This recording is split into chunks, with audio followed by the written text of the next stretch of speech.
কীরকম, এটা হচ্ছে আমাদের পিনাগড়িয়া স্টেশন।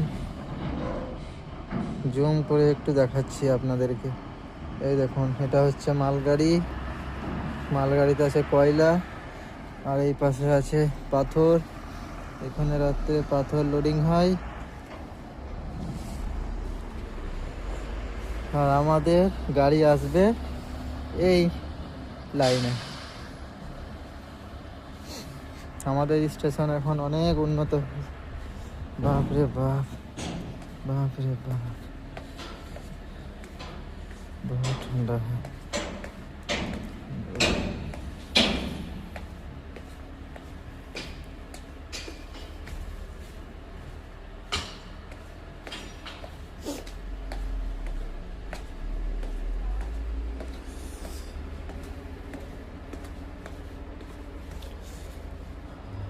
বাপরে বাপরে।